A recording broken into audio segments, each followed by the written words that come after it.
there everyone, this is Laura, welcome back, and tonight I'm actually talking to Dusty White, who I've probably known on and off just online for probably about a year and a half. He originally reached out to me as a fellow tarot business acquaintance, and we've been getting to know each other over the last year. And just the more and more I got to know Dusty, the more and more it just seemed to me like he would be someone that you guys would really want to hear from, because he's really gone on some adventures in marketing both his tarot and astrology businesses in a very different way than I have. And you know, that there's a lot of paths to where you want to go in you know, marketing healing arts or divinatory arts or intuitive arts business. And Dusty has just, you know, been doing a lot that I just don't have much experience on. So again, this is just one of those really cool interviews where I get to learn along with you guys, because I've just been dying to sort of quiz Dusty about some of his successes, and namely, I mean, the thing that I'm really interested in that we'll be talking about here is his success with Amazon. He's got a lot of books and ebooks up on Amazon, and at the moment he has like the most reviewed book on tarot on Amazon, and that's usually the case there. So we're going to talk to him a lot about that. And then the other thing that Dusty's been doing that's been really intriguing to me recently is he started a Kickstarter campaign to help him launch a new astrology-based tarot deck, which is it's a really interesting deck in itself. So I want to give Dusty a chance to talk about that a bit. But also just the idea of using Kickstarter to do a launch like that is just really intriguing to me. And I know Kickstarter has sort of been on the lips and in the on the antenna of a lot of people in marketing recently. So having a chance to talk to someone who's successfully got a Kickstarter campaign going as well, I think is just going to be a treat. So thanks for joining us, Dusty. Welcome. Thank you very much. I've been looking forward to having a chat with you about this for the longest time. Yeah, so I'm just thrilled, and I think I just want to start with just seeing if you want to just sort of download on us a little bit about your history, both with, you know, discovering the tarot, discovering astrology, and then going into being a pretty prominent teacher in both fields through marketing for intuitive art. So if you want to just sort of lead us back in time as far back as you want to go, and give us a quick story on how all of this sort of got started for you. Oh, thank you. I'll definitely give you the shortest version that I know of. Basically, I was a strange kid. This is my favorite story, but I'll tell this one real short. When I was 4, it was the custom that parents would walk up and grab that big hunk of cheek and shake it and say, "What do you want to be when you grow up?"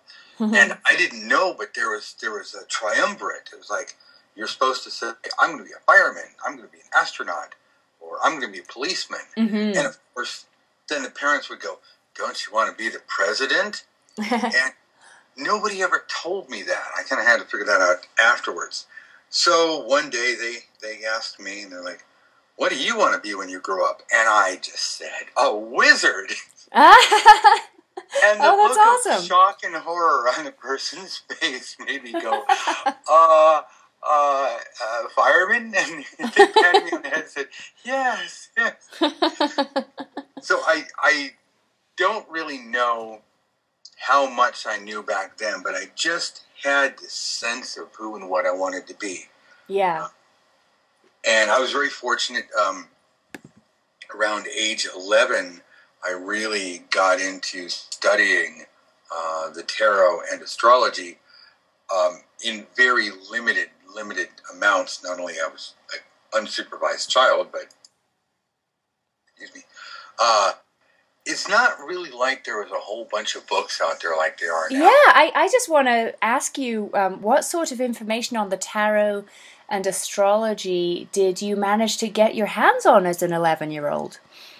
Oh, I remember there were books like Never on a Broomstick, which nobody's ever heard of, Sybil Leek's Diary of a Witch, and a coffee table book that kind of had a little bit about cartomancy, a little bit about tea leaf reading, and a little bit about tarot.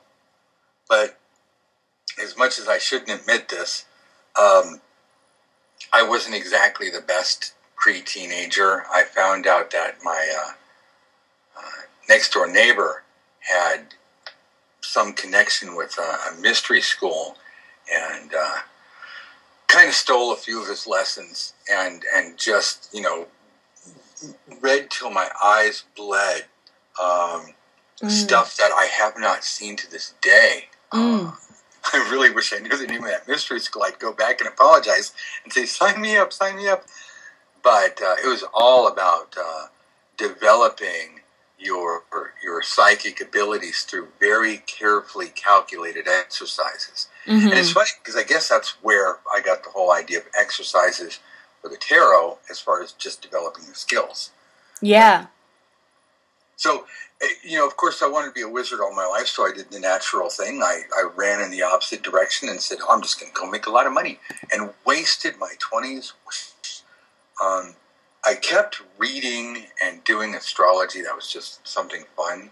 But I didn't really circle back around to it till my Saturn return, or that dreaded 29. And wow, that's when everything came together. And it was funny because I'd been studying very seriously for about a year, and all of a sudden, out of nowhere, this is going to sound really ooky and psychic, I found an ad in the newspaper, and it said psychics wanted.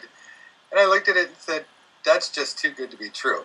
So, of course, I did what any intelligent person would do, right? I threw the newspaper away. And so for the next 4 days, I saw the same ad. And, it was almost like, hey, what do we have to do? Knock on your door? Right. Yeah. So finally, I was like, okay. And I had the dumbest excuse, but I went in, and I was stunned that they gave me the job, because I'd never thought of doing it professionally. That was it. My first job technically was one of the very first psychic lines. Wow. I had to read for 40 to 50 people a day. I had to be on, I had to give solid information. I ended up writing the very first handbook for telephone psychics. Matter of fact, I don't know if they've ever come out with another one. Wow. But it had spreads in it and stuff, and a little bit of astrological cheat sheets. But that was really like a boot camp, and I almost wish every professional psychic would have to go through. Well, yeah, me too, in a way. I mean, what it reminds me of very much, I don't know if you've read this book, Dusty, but a couple of years ago I went on a Malcolm Gladwell reading binge and read everything that Malcolm Gladwell was writing. He wrote a very famous book called The Tipping Point, and then he wrote a book called Blink, and then after he wrote a book called Blink, he wrote a book called Outliers.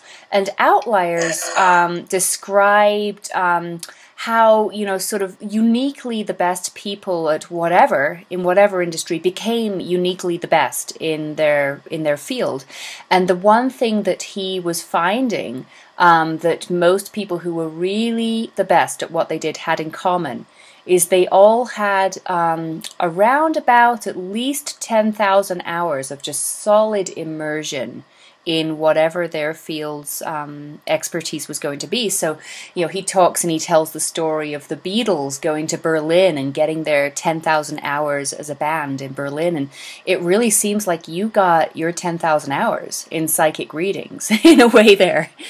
Well, I stopped counting at about 15,000 clients. Yeah.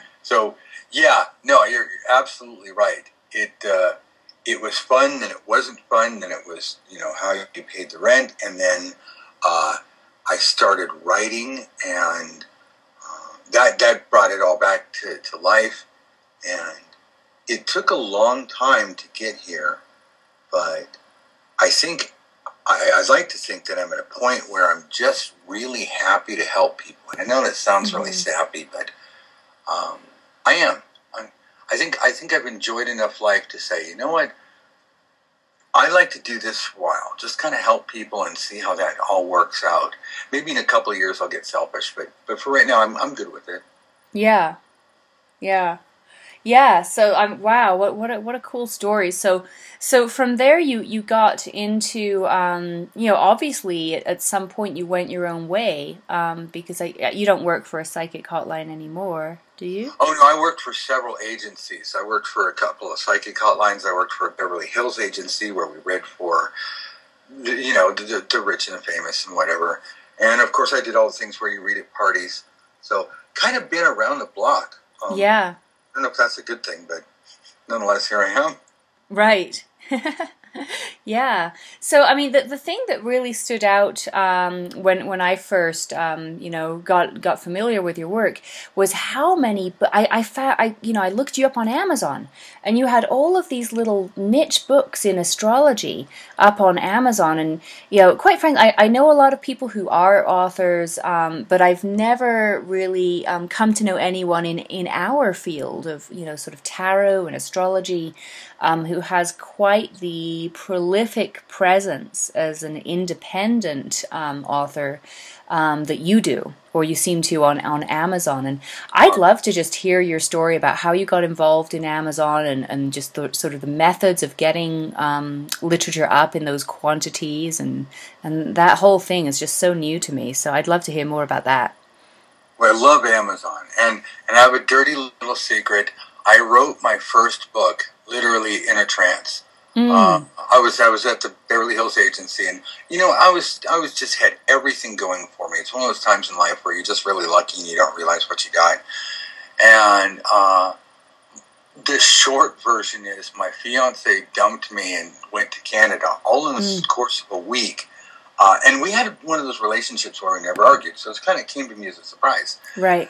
So it just really shocked me. I mean, it was system shock. And I didn't realize that I had this internal boiling anger inside me. But it worked out to basically my way of getting back at her. Ooh, this is like, I'm so much of a badass. I wrote a book on how to pick up girls based on their astrology sign. And it was dumb and it was goofy, but it was my way of venting. And again, I just wrote that in a trance, and because I remember waking up and going, "How am I doing on a computer?" And I was like, "Hey, look, I'm writing a book. Well, how about that?" And I got published literally within 3 months. Sometimes you're just too dumb to fail, and that was me. Wow. So I was published, and that was great, and that was fun. And then I freaked out because I didn't want to write books on dating. That was dumb, and I didn't want to be that guy. So I quit writing for a while. Oh, by the way, any authors listening, never, ever stop writing. That was my big mistake. Yeah. This is why people like Rachel Pollack and Mary Greer, God bless them, are world famous. And even though my book outsells them and has better reviews than any book on the planet, nobody really knows who I am, which is kind of cool because I can walk down the street. Yeah. But if I'd stayed with it. So just fast forwarding the royalty checks got smaller and smaller and smaller, and so finally I wrote my second book, didn't publish it, wrote my third book, and I found a small little publisher, and I liked them, and I worked with them, and then Amazon came in and just like a big giant goblin ate my publisher and looked at me and said, "Now we're your publisher." You're not a publisher. And then they merged, it over with Create Space. Right. And I fought kicking and screaming every way.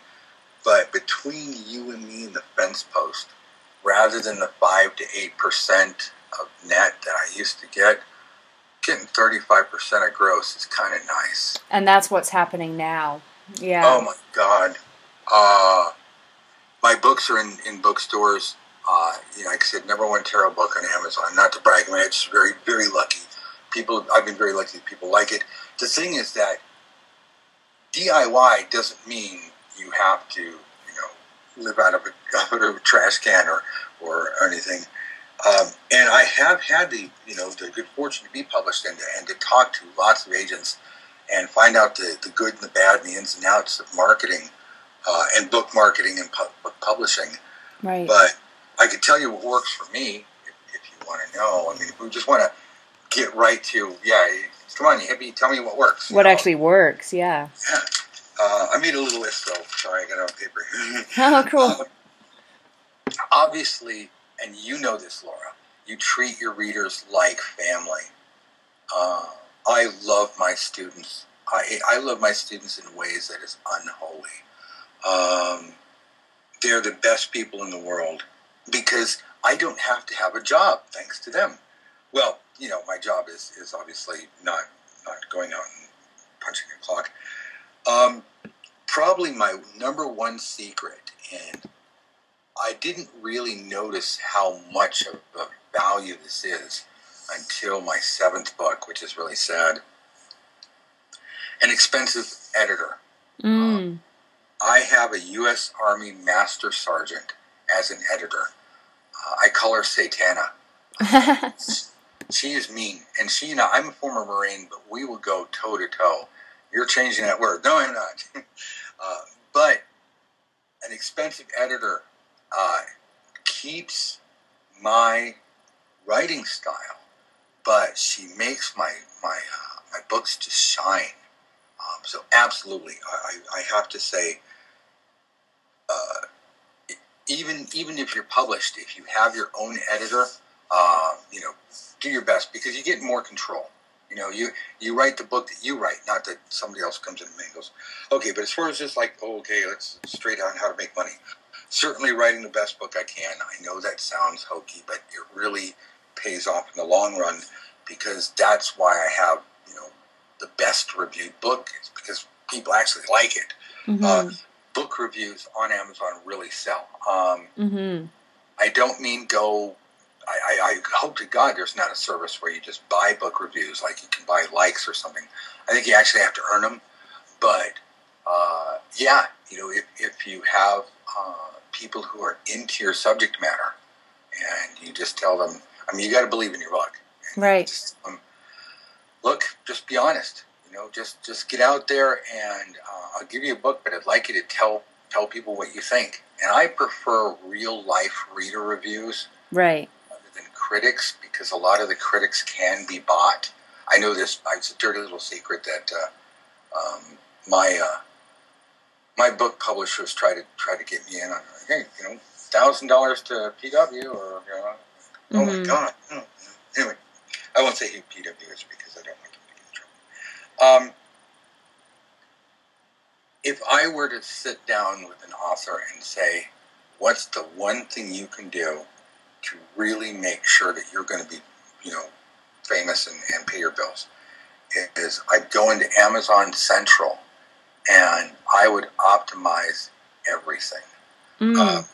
Video, biography, again, professional reviews you can insert yourself in the top area, book description, all that stuff. Can I tell you about a book that I bought a long time ago that worked? I don't want to necessarily... Oh, that would be great. Yeah, please. I don't publish with Outskirts Press. Sorry, Brent. I'm just not going to happen. But the owner, Brent Sampson, wrote an amazing book called "Sell More Books on Amazon." And it's garish. It's ugly. It's orange and white and black, but not like a pumpkin pretty. It's just really ugly. Again, sorry, Brent, if he's listening. But inside this book is pure genius. Now, there's no scams or whatnot. I've got tons and tons of books on how to sell a lot of books on Amazon.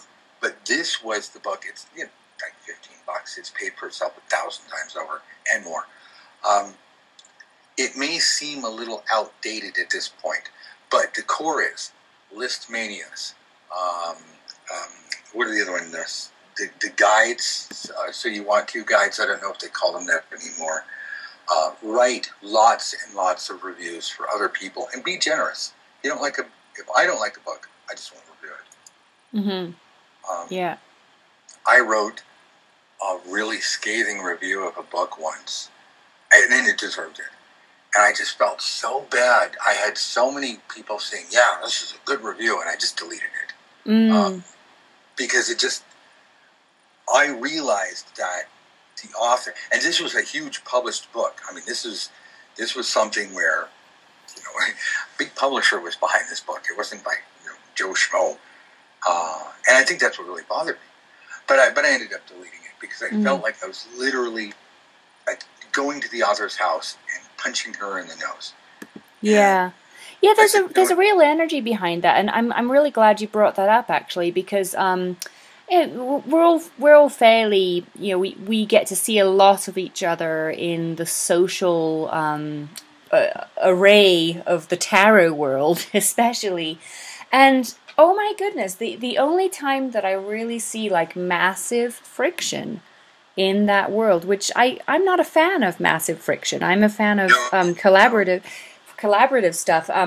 But I do see such massive friction when someone gets a bad review on Amazon. And like you said, like if I don't know. I mean, maybe I'm English, maybe I'm old-fashioned, but I'm a big believer in if you don't have anything nice to say, don't say anything at all. I mean, that's basically where I come down on that one. And I mean, to take a more energetic approach to that, I think I would say, writing a scathing or bad review of something feels energetically contracting to me. Whereas just liking what you like on Facebook and not saying anything about what you don't, or writing a great review on Amazon as you're describing it feels very similar to me. And not saying anything if you don't, but putting positive energy where you want to put positive energy and being generous with your positive energy doesn't feel contracting. It feels expansive to me energetically. So thanks for saying that. This is what Dale Carnegie said, and I read his book, of course, as a kid, but it really sinks in. Be generous with your praise and stingy with your criticism. Mm-hmm.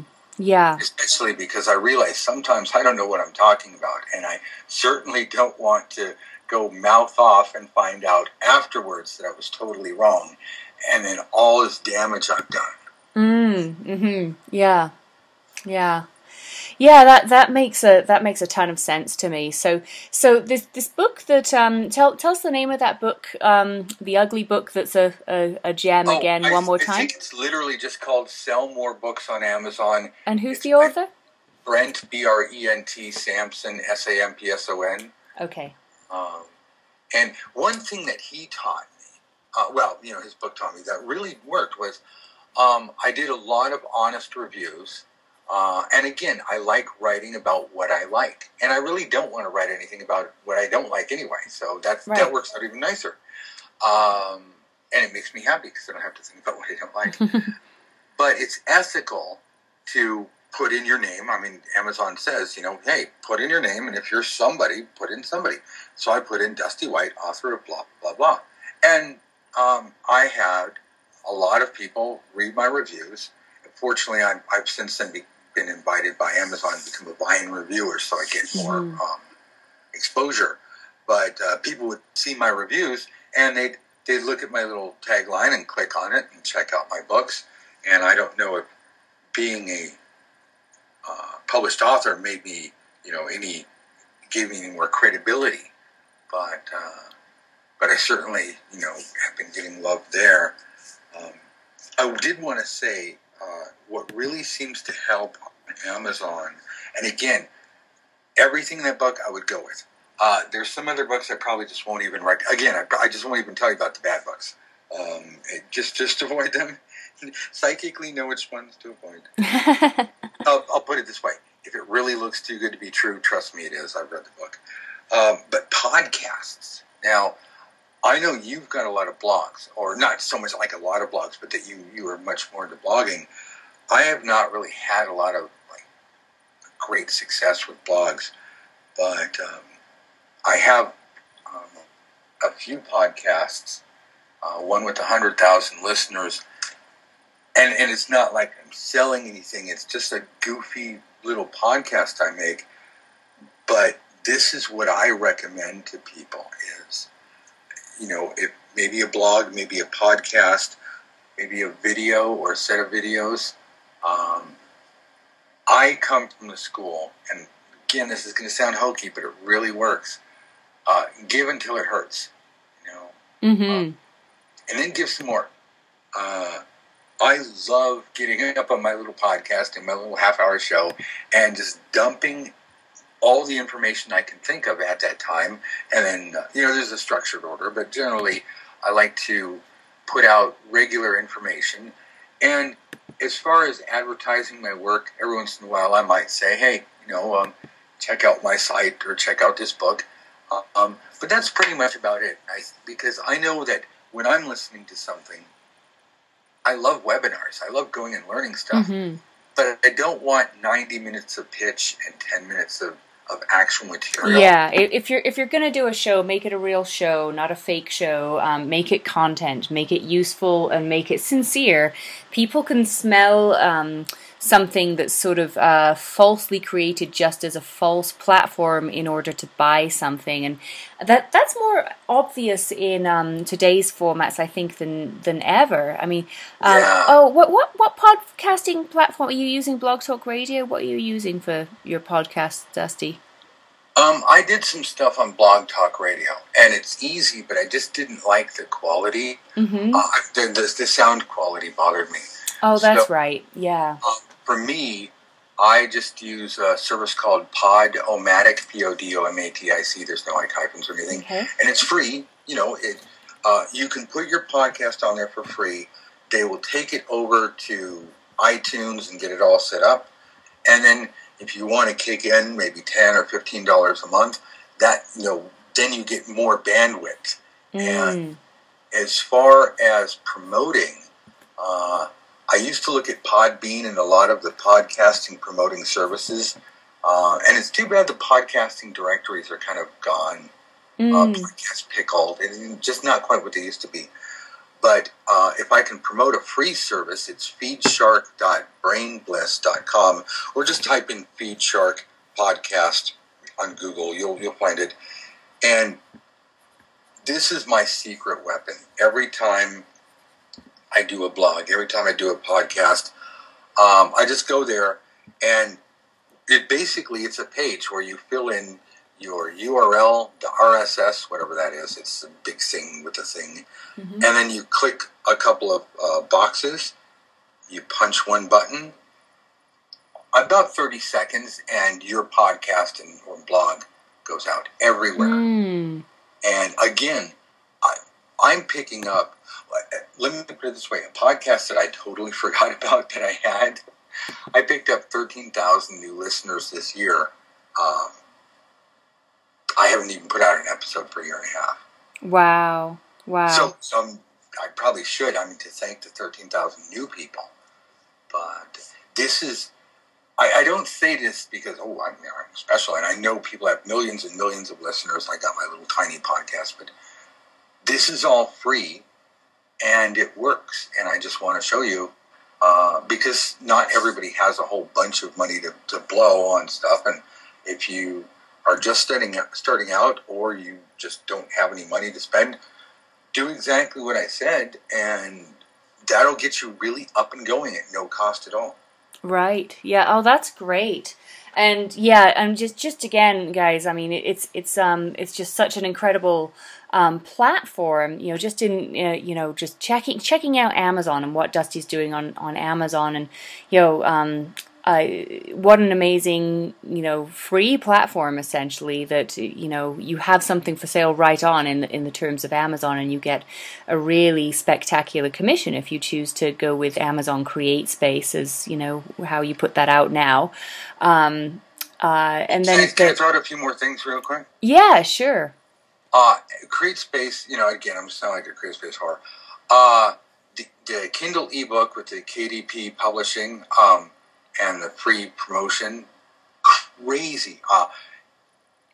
That is the best free promotion ever. You can make boatloads of money on ebooks. You can do paperback or hardback. You can do MP3s. You can do DVDs and videos. The thing is, look at it this way, Laura. Now the artist can just create. Yeah. Yeah. Back when I started, we had to create, and I'm going to say, but I'm saying that you're probably at least old enough to know that back in the day, it was a choice: either get published or garage full of books, or spend $10,000 to have stuff mastered and remastered. Yeah. We all know this. We all heard the stories as kids. I grew up. There was TV. Nobody, did their own thing. No, there was no YouTube. We didn't have YouTube back in my day. So what I'm saying is, you can get your voice out there in audio or print or video. If you've got something to say or something to teach, you can do it, and you can retire. And book royalties, video royalties, these things are forever. Write evergreen titles, but sure. Yeah, absolutely. And the writing of evergreen titles, and you've mentioned a few times optimizing on Amazon and writing titles. And what I found, some of my listeners are probably going to be a little bit familiar with search engine optimization. But of course, how I usually sort of demonstrate that to them, because I am sort of a more blog-heavy marketer and Google-heavy marketer personally, and that's just what I fell into, and that's where I come from. So obviously that's what they're used to hearing about. But what I do try to point out to them with my limited knowledge of Amazon is, hey guys, actually, Amazon is a vast search network, really, in of itself for books and media. And so I have enough wherewithal to know that you're talking about optimizing and filling these things in sort of with a mind to that world of how people find you within Amazon. Would you mind unpacking that a little bit for us here about what exactly that entails? Because it's just nothing I can really speak to my listeners about, because I don't have experience there. Oh, no, absolutely. Excuse me 1 second, I have to cough. No worries. Thank you. So, real quick, and this hits dead center with what you're saying, I believe. I like what you said about Google. And Google is the place to be, right? We don't really think about Alta Vista anymore, and, well, Yahoo's Yahoo, whatever.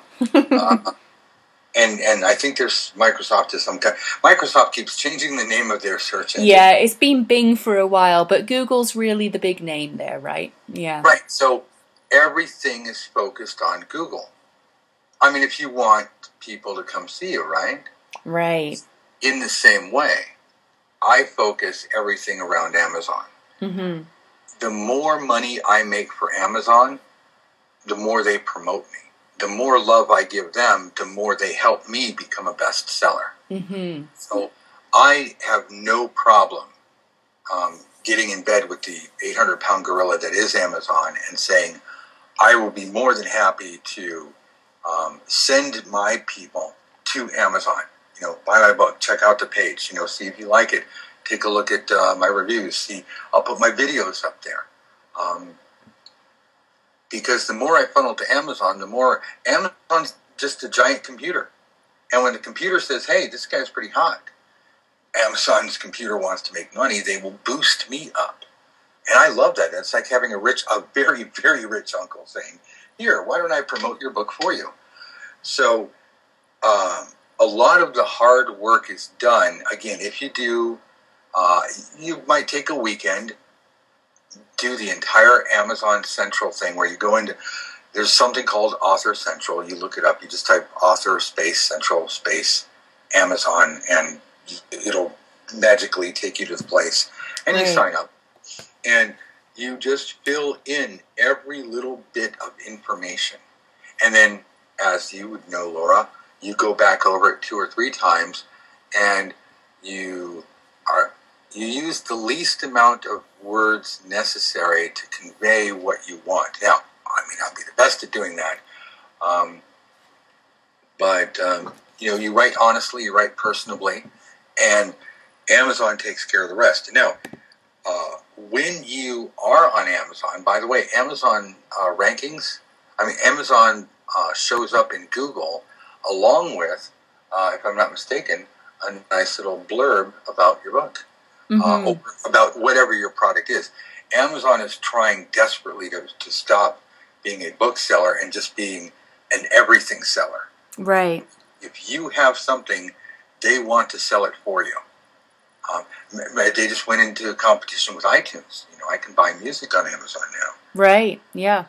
Yeah. So, now, what was it specifically, and I apologize, that you wanted me to help people with Amazon on? Like the Kindle book or the print? Well, just the idea of getting found on Amazon. So, for instance, I have a blog post that I want to get ranked for Learn Tarot. Obviously, I have a list of keywords that I've done some research on, that I know people are searching for certain keywords that I think they might like to find Virtual Tarot School, and I tag those keywords, I add them to my content, and so on and so forth. And yeah, I just wanted a bit more, that there's got to be a process, that people go through on Amazon that's a bit like that, I suppose. Yeah. Oh, yeah. Well, for example, I just typed in the easiest way to learn the tarot ever on Google, and there's an ad right there. There's nobody else's ads. Just an ad from Google that says, hey, look, do you want to buy this book now?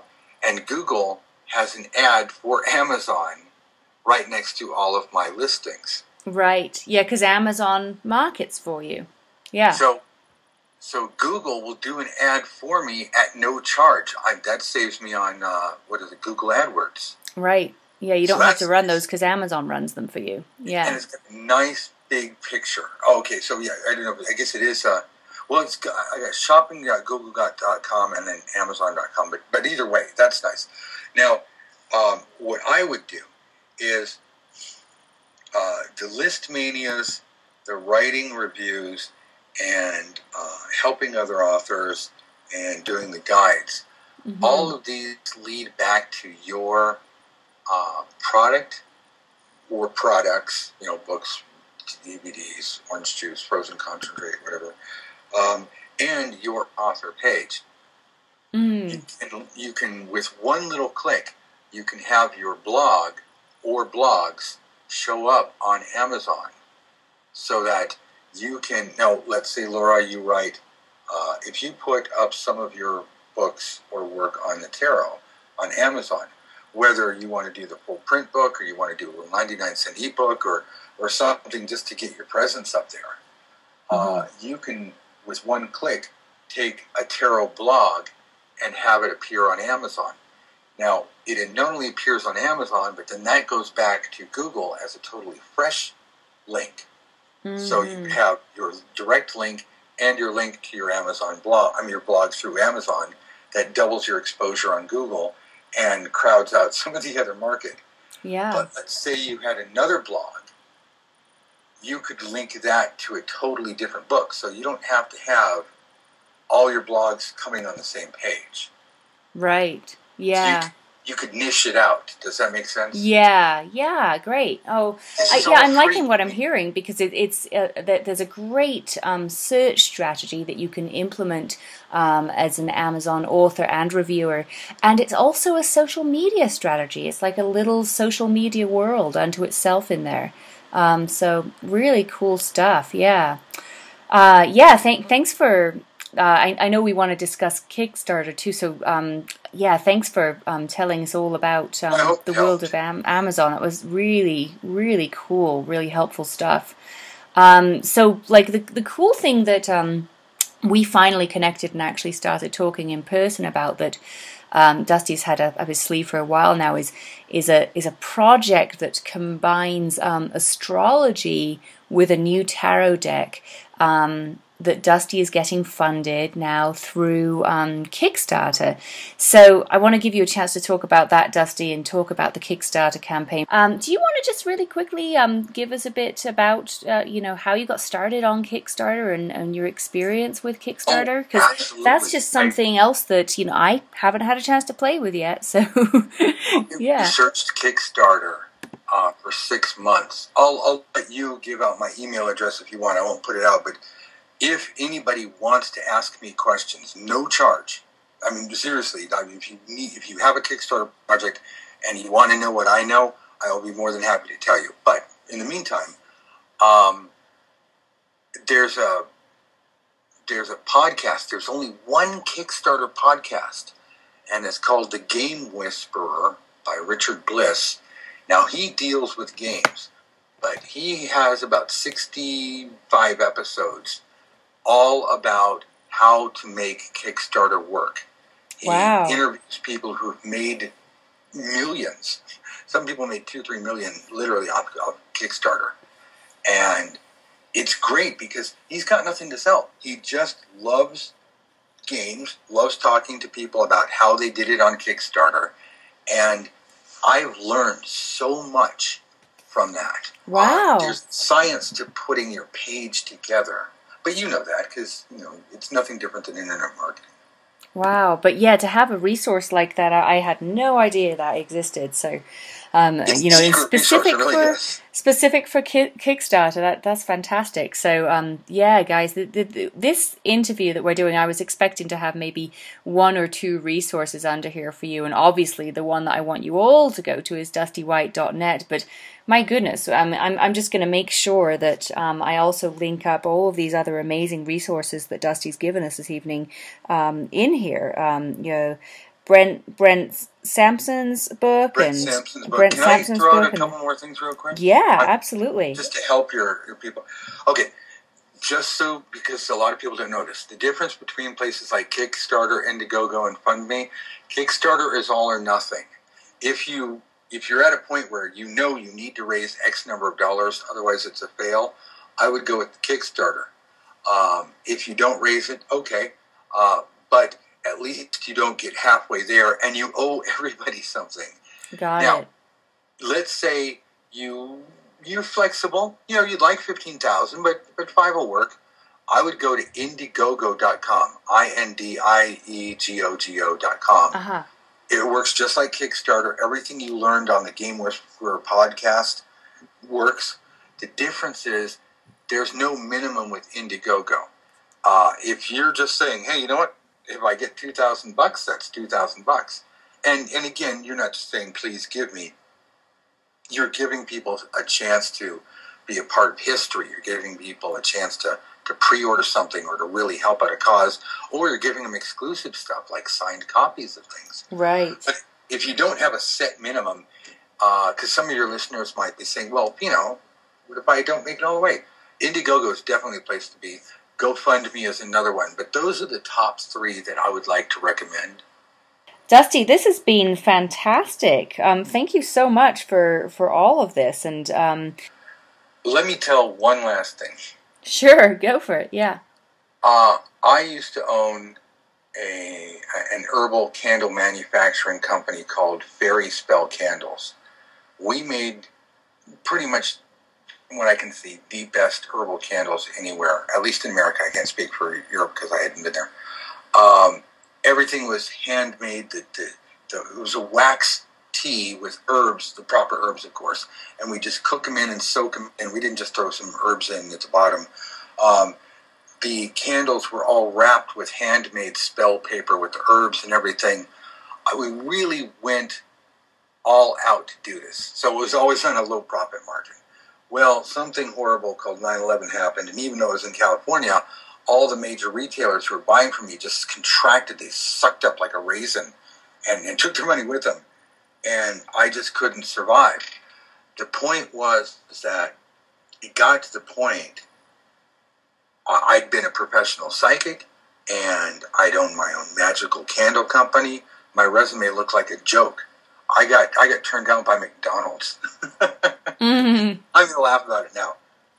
It got to the point where I was living in my car. And people say, "Oh, you live in my car." No, I was living in my car. I actually slept in the park for two nights, and it was because there was just nothing there. I've written my way out of poverty. What I say works, and I want all of your listeners to, whether they take anything I have to say, or not, I want them to leave a legacy. That's another thing about writing books is you leave a legacy for other people. So I've done it. It works. Everything I told you is free. And the whole point of the Kickstarter thing, and that's part of the reason why it took 20 years, is for a little while there I was living out of my car. But this is the real thing. I don't have anything to sell anybody, or not on your podcast.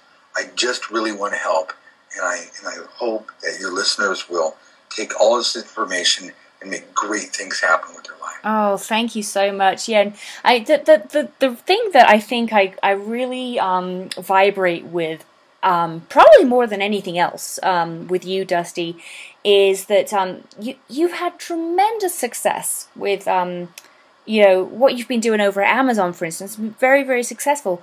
But you're a lot like me in that when you have success somewhere, you've kind of got that down in sort of a rhythm where you can just keep doing that, and that sort of just sort of chugs along by itself. But you're not content with that. You want to try something new. You want to try something different. You want to see what is out there to play with next.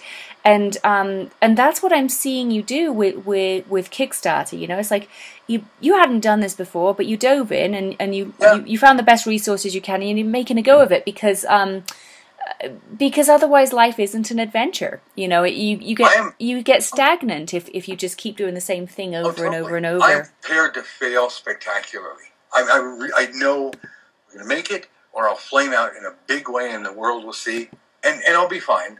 But in my self-promotion, I forgot to say, give. I think the reason for my success is that I give more. Some of the big names who I mentioned earlier, I'm not going to mention again. The point is that I give away more instruction than they actually teach. Right, yeah. I give away for free. And I know it sounds counterintuitive. It's like, well, how can you make a living? Not everybody you give to. You will not be able to give everything away to the entire world, because no matter how big your reach, there are billions of people out there who are like no idea who you are, and they'll be more than happy to buy your product. Yeah. If other people are saying yay, yay, yay, they're not saying yay, it's free. They're just saying yay, Dusty, yay, Laura, and people go, oh, really? I should probably buy that.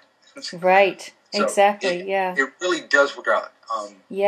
One of the core human reactive, influential patterns that I was keyed into when I first really started getting serious about online marketing was a little tip that basically, just from a pro who's built his entire career on giving, massively giving.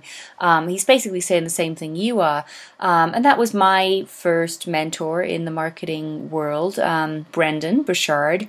And one of the things that he says most is the thing that really struck me and really totally made me fall in love with Brendan's marketing trainings when I first met him, is he had a real beef back in 2009 when I met him with some of the work that was coming out on, sort of around the veins of The Secret and Esther and Jerry Hicks' work, which is all wonderful. But there was this sort of catchphrase that was very popular back then. You heard it over and over and over again in our circles. And it came from Teachings of Abraham, Esther and Jerry Hicks thing, and the phrase was "ask and you shall receive," and this just really got under Brendan's skin when he heard this, to the point that he was standing on his stage, on his platform, hundreds of people in front of him who'd paid upwards of $3,000, $4,000 to come to his trainings, and he was saying, "Look, guys, it is not ask and you shall receive. I've made $4 million in marketing through being an author, a speaker, a coach, and an online marketer. And it's not ask and you shall receive. It is give and you shall receive. Give and you shall receive." And then he went and he sort of looked at his marketing and how much he was actually giving in trainings. I mean, at the time, Brendan was giving, I think, 90-minute trainings away for free before he even asked people to opt into his email list. And he's an email marketer. and it was working for him. He called it a reverse opt-in. It was sort of an Andy Jenkins strategy that he was employing. He had some of the highest opt-in rates in the industry, even after giving away 90 minutes of free training before even asking people to opt in. Why? Because he was giving and receiving.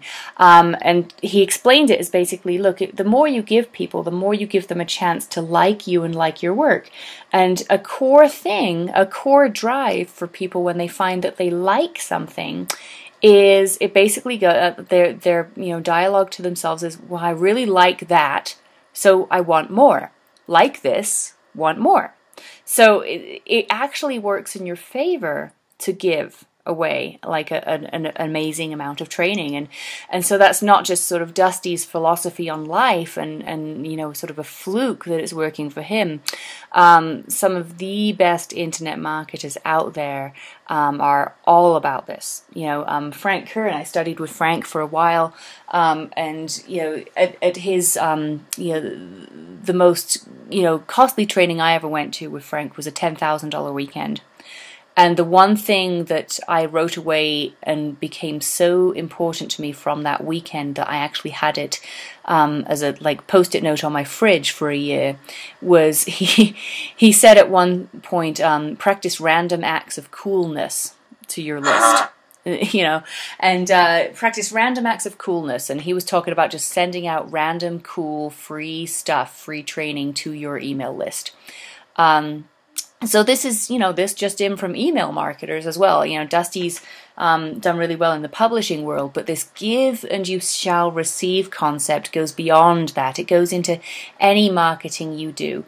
The more you put yourself out there, whether that's in your email marketing, your publishing marketing, your podcast marketing, your YouTube marketing, your social media marketing, whatever it is, the more you give, the more you get back. And that just seems to be a universal truth in marketing at the moment.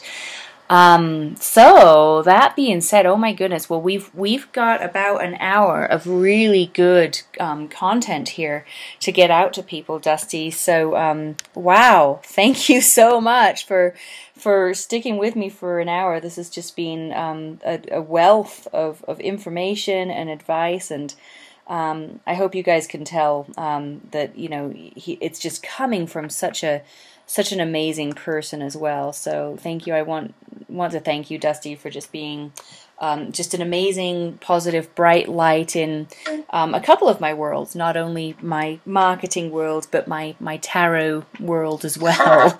And it's just really beautiful that we. You know, I appreciate the time. I had a good time here. I know it's good marketing, but giving helps me sleep better at night. Totally. And yeah. I do like to sleep. That's my weakness. It's my kryptonite. Yeah. Thank you so much. I had a great time, and again, hope everybody you know, had a good time here. Oh, one other thing, if I may, if anybody wants, absolutely free. I've got a book called How to Write a Great Book in Just Under 2 Weeks and Sell It Fast. If this is how I can get books out of my head and onto paper.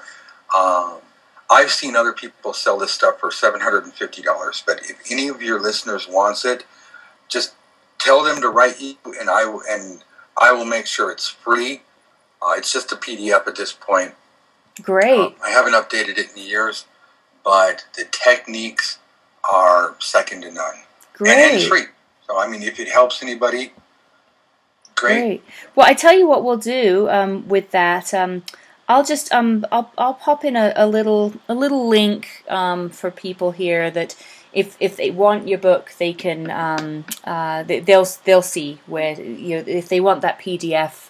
Then they'll see where to put their info in so that I can get it to them. I'm pretty easy. Yeah. Well, awesome. I'll what I'll do, guys, with that is I'll put up a little form under here, and if you just pop your name and email in there, if you want that PDF from Dusty, I'll make sure that PDF gets mailed directly to your inbox. So. Great. Well, thanks again, Dusty. It's been a real treat, and I'm, you know, it's going on 10 o'clock here now at night. So the amount of giving that you did this evening, I think you're going to sleep very well. And I wish everyone a wonderful evening. And thanks so much for joining us tonight.